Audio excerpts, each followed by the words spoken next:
வந்தருளி விஞ்ஞானமாகி விழுகின்ற மெய்ச்சுடரே ஞானம் இல்லாதே இன்ப பெருமானே அஞ்ஞானம் தன்னை அகழ்விக்கும் நல்லறிவே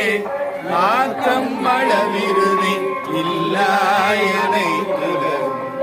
ஆக்குவாய் காப்பாய் அழிப்பாய் அருள் தருவாய் போக்குவாய்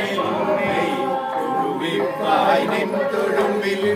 நாற்றத்தினேயாய் சேயாய் நடியானே மாற்றம் மனம் கழிய நின்ற மறையோரே கரந்த கண்டலோடு நீ கலந்தார் போல சிறந்தடியார் சிந்தனை ஏனூரில் பிறந்த பிறப்பரு